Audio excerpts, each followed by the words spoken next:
which comes to each village in the valley once every 3 years. The platform is a place of assembly, a pub, a town hall, a courthouse, all at the same time. But most important of all, a place of worship.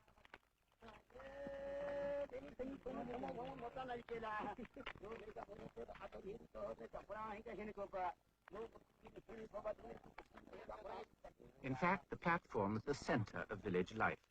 Disputes are settled there, and at festival time, animals are tied to the platform while the priests who sit above prepare for the sacrifice by chanting incantations, sometimes all day long.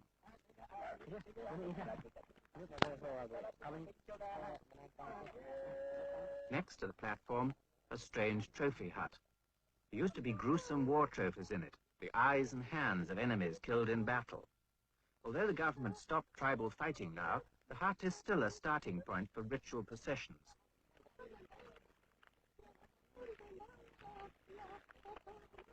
The festival starts with sacrifices. Pigs are brought to be blessed, rather unwillingly.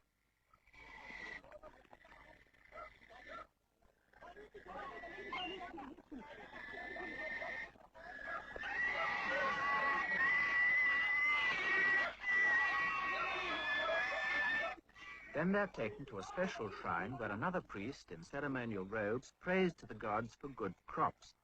The pigs are then anointed and slaughtered.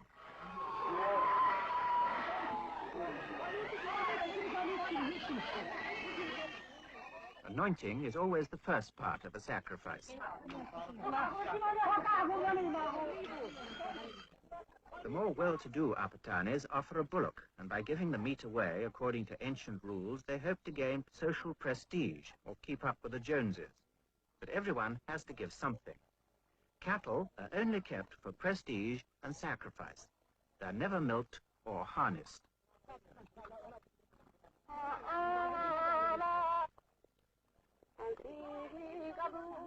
After the priest's blessing, the bullock is led to its owner's house, and the whole village gathers round excitedly to watch the sacrifice.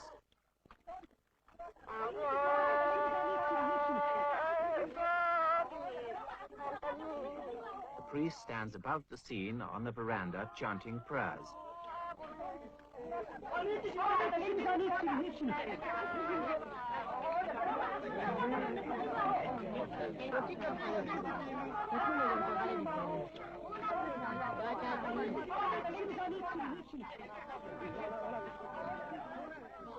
After the slaughter, the priest scatters to the winds the feathers from a live chicken and calls on the spirits of the fields and forests to bless the donor's household.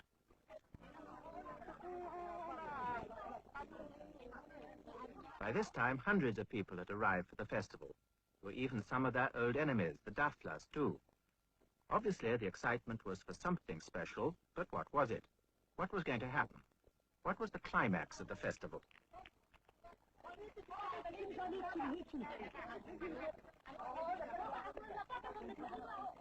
And then they thought they'd found the answer.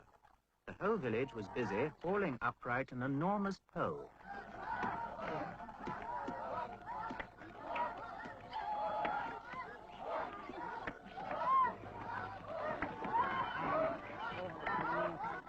But why all this energy? What could be done with a cross between a television aerial and a maypole when there wasn't any electricity? How did this come into the festival?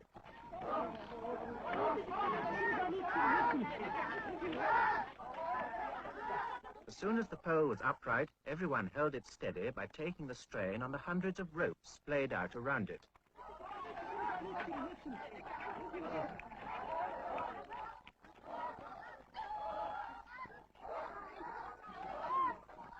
Large flat boards were driven into the ground to hold it into position.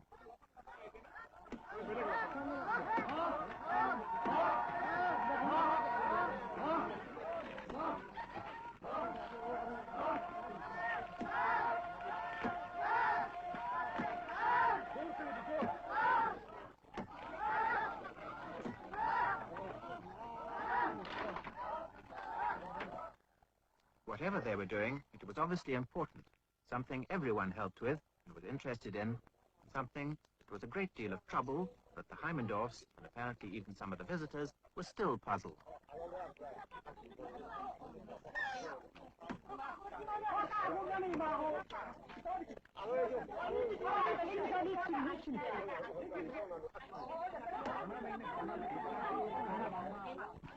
They were amazed to see one brave man volunteer to climb to the top, at least 70 feet up, and unfasten the ropes which had been used to pull it up.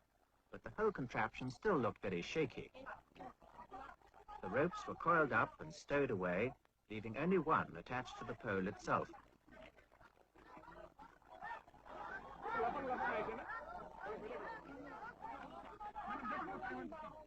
Everyone was dressing up. For Apatani men, the fashion was a horizontal brass pin through a plaited knot above the forehead.